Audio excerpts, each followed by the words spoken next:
अब ड्रोन का इस्तेमाल सिर्फ शराब तस्करों को पकड़ने में नहीं, बल्कि बिहार में प्राकृतिक आपदाओं का सामना करने वाले पीड़ितों को भी ढूंढने में किया जाएगा और उन तक सहायता पहुंचाई जाएगी।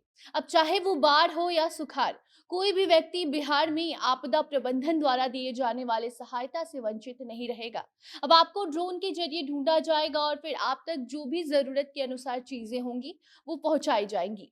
ऐसे में खासकर ये सुविधा ऐसे लोगों के लिए शुरू की जानी है जो कि प्राकृतिक आपदा का सामना करते हैं, लेकिन सरकार की नजर उन पर नहीं पड़ती और सहायता के बिना कई लोगों की जान भी चली जाती है। ऐसे में अब ड्रोन बिहार में उस वक्त उड़ाया जाएगा जब बाढ़, सुखाड़ या फिर किसी भी प्रकार की प्राकृतिक आपदा से लोग जूझ रहे होंगे।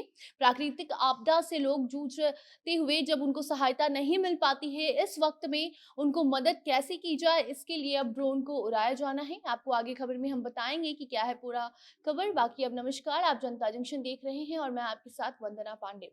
अक्सर ऐसा देखा जाता है कि भूकंप आए, बाढ़ आए या फिर बारिश न होने के कारण बिहार में सुखाड़ आए, काफी ज्यादा लोग इससे प्रभावित होते हैं। सरकार भी अपनी तरफ से हर एक संभव प्रयास करती है कि लोगों तक सहायता पहुंचाई जाए, लेकिन कई ऐसे लोग सहायता से वंचित रह जाते हैं। जहां तक प्रशासन की नजर नहीं पहुंचती है, वहां तक नजर पहुंचाने के लिए अब ड्रोन की सहायता ली जाएगी और ड्रोन के जरिए अब वैसे लोगों तक ये सहायता पहुंचाई जाएगी जिन्हें प्राकृतिक आपदा का सामना करना पड़ा और वो आपदा प्रबंधन से अभी तक बचा हुआ है। ऐसे में अब ड्रोन का इस्तेमाल करके पीड़ितों को ढूंढा जाएगा और उन तक सहायता पहुंचाई जाएगी और इस नई शुरुआत का उद्देश्य यही है कि प्राकृतिक आपदाओं से होने वाले नुकसान को कम किया जा सके, पीड़ितों को कम समय में राहत सामग्री भेजी जाए। ऐसे में आपको हम बता दें कि बिहार की आपदा प्रबंधन ने उस पूरे मामले को लेकर एनआईटी और आईआईटी पटना और दिल्ली के एक्सपर्ट्स के मदद से इस सुविधा को तैयार किया है, जिसे जल्द ही बिहार में शुरू कर दिया जाएगा। ऐसी खबर सामने आ रही है कि आने वाले साल में इस प्रस्ताव को अगर स्वीकृति मिल जाती है, तो फिर अब आपदा प्रबंधन ड्रोन की मदद से पीड़ितों तक सहायता पहुंचाएगा।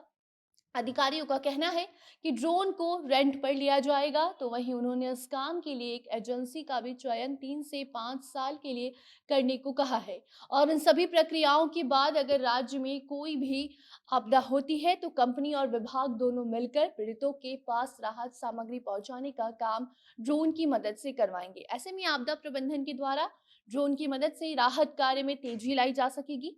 बाढ़ हो या फिर भूकंप हो या फिर बारिश ना होने के कारण सुखाड़ आए राज्य में, कैसी भी परिस्थिति हो, इन सभी हालत में राज्य में लाखों लोगों का घर बर्बाद होता है, परिवारों की जिंदगी दांव पर लग जाती है और अब इन सभी तक राहत सामग्री पहुंचाने के लिए ड्रोन की मदद ली जाएगी ताकि पीड़ितों को किसी भी प्रकार की परेशानी ना हो।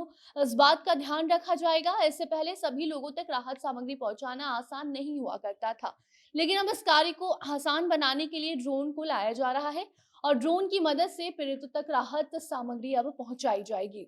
अभी तक जब भी कोई ऐसी परिस्थिति होती थी तो एनडीआरएफ और एसडीआरएफ की मदद ली जाती थी और नाव के जरिए लोगों तक सहायता पहुंचाई जाती थी, जिसमें कि कई बार ज्यादा टाइम लग जाने की वजह से लोगों तक नहीं ये सहायता पहुंच पाता था और लोग अपनी जिंदगी से हार मान जाते थे। लेकिन अब ऐसा नहीं होगा। इन्हीं परेशानियों से निजात पाने के लिए आपदा प्रबंधन अब ड्रोन से मदद करेगा, यानी कि राहत सामग्री लोगों तक पहुंचाने का काम करेगा। बाकी इस मामले में कोई भी नई अपडेट आती है, नई जानकारी सामने आएगी तो आप तक हम उसे जरूर पहुंचाएंगे। तब तक आप अपनी राय इस पूरे खबर को लेकर कमेंट बॉक्स में बता सकते हैं। वीडियो को भी शेयर कीजिए और बाकी अन्य खबरों के लिए बने रहे जनता जंक्शन के साथ।